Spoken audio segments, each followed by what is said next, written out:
keluar. Mereka memanfaatkan ketidaktahuan kita. Saat kita sibuk berdebat soal politik di media sosial, mereka sibuk menandatangani berkas yang menguras tabungan negara. Modus ketiga yang tak kalah jahatnya adalah permainan izin dan regulasi. Ini sering terjadi di sektor sumber daya alam kita, seperti tambang dan minyak. Pejabat tidak perlu mencuri uang langsung dari kas negara. Mereka cukup menjual tanda tangan. Satu izin usaha pertambangan, IUP, bisa bernilai miliaran hingga triliun rupiah di bawah tangan. Para mafia tambang akan mendekati pejabat yang punya kuasa untuk memberikan izin. Sebagai imbalannya, pejabat tersebut diberikan saham kosong di perusahaan tambang tersebut atau diberikan jatah, setoran, rutin. Inilah yang menjelaskan kenapa ada pejabat yang gajinya mungkin hanya puluhan juta sebulan, tapi kekayaannya bisa mencapai ratusan miliar bahkan triliun. Mereka membangun kerajaan bisnis di bawah nama orang lain atau keluarga. Disinilah letak penindasan terhadap rakyat kecil. Karena izin diberikan kepada mafia yang cuma mau untung cepat. Mereka merusak lingkungan kita, menggusur lahan warga, dan meninggalkan lubang-lubang tambang yang mematikan. Rakyat mendapatkan limbahnya. Para mafia mendapatkan mewahnya. Modus keempat adalah manipulasi dana bantuan sosial, bansos. Ini mungkin yang paling menyayat hati. Di saat rakyat sedang menjerit karena pandemi atau krisis ekonomi, para koruptor ini melihatnya sebagai peluang emas. Dana yang seharusnya dipakai untuk membantu perut rakyat yang lapar, justru dipotong per paketnya. Bayangkan, 1.000 atau 2.000 rupiah yang dipotong dari setiap bungkus sembako, jika dikalikan jutaan paket, hasilnya menjadi puluhan miliar rupiah tunai yang masuk ke kantong pejabat. Kemenkeu menemukan bahwa skema korupsi bansos ini melibatkan koordinasi yang sangat rapi dari level atas hingga ke penyalur di lapangan. Mereka merasa aman karena merasa sedang menjalankan perintah atasan. Terakhir, ada modus penghilangan jejak digital. Para pemain besar ini sadar bahwa setiap transaksi pasti meninggalkan jejak. Oleh karena itu, mereka mulai menggunakan aset digital seperti kripto atau melakukan transaksi tunai dalam mata uang asing, dolar Singapura atau dolar AS, di tempat-tempat tersembunyi. Namun, mereka lupa satu hal. Teknologi forensik keuangan yang digunakan tim Purbaya Yudi Sadewa kali ini jauh lebih canggih. Setiap sen yang keluar dari kas negara, sekecil apapun itu, pasti memiliki asal-usul. Rakyat perlu paham bahwa semua modus ini dilakukan dengan satu tujuan, memastikan mereka tetap kaya dan berkuasa, sementara kita tetap sibuk bertahan hidup. Mereka ingin kita tetap bodoh, agar tidak bisa membaca laporan keuangan negara.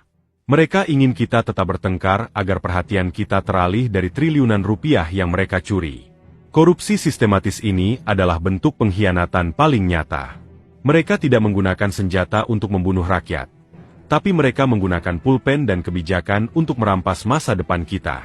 Uang 435 triliun itu seharusnya bisa menghapus kemiskinan ekstrim di Indonesia dalam sekejap. Tapi karena keserakahan yang terorganisir, uang itu justru menjadi bahan bakar bagi gaya hidup mewah para mafia kerah putih yang selalu tampil rapi di televisi seolah-olah mereka adalah pejuang rakyat. Hal ini membuka mata kita bahwa musuh kita bukan cuma satu atau dua orang, tapi sebuah sistem busuk yang sengaja dipelihara. Jika kita tidak bersatu untuk menuntut transparansi total dan mendukung pembersihan besar-besaran ini, maka modus-modus ini akan terus berulang. Jangan lagi mau dibohongi dengan istilah-istilah sulit. Intinya cuma satu, uang kita diambil, dan mereka berusaha menutupi jejaknya dengan segala cara. Kita harus terus mengawal proses ini, karena hanya dengan tekanan dari rakyatlah, tembok pelindung para mafia ini bisa diruntuhkan. Kita tidak boleh membiarkan uang 435 triliun ini hilang begitu saja, tanpa ada keadilan yang nyata bagi rakyat yang selama ini mereka tindas. Setelah kita membedah bagaimana uang rakyat hilang melalui sistem yang rumit, sekarang kita harus masuk ke sektor yang paling basah, sekaligus paling gelap di negeri ini, yaitu sektor energi dan sumber daya alam. Disinilah nama Basuki Cahayapurnama atau Ahok dan Bahlil Lahadalia menjadi pusat perhatian publik. Mengapa dua sosok ini begitu disorot? Karena sektor yang mereka urus, yakni minyak, gas, dan pertambangan, adalah jantung ekonomi Indonesia. Jika jantungnya saja sudah digerogoti oleh mafia, maka seluruh tubuh bangsa ini akan ikut merasakan sakitnya. Mari kita bicara soal Ahok terlebih dahulu. Kita semua tahu Ahok punya reputasi sebagai sosok yang keras dan anti-suap.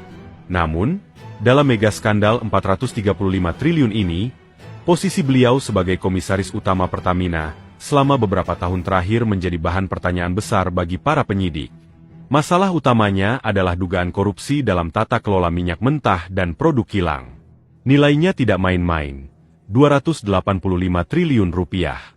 Angka ini hampir separuh dari total skandal yang sedang kita bahas.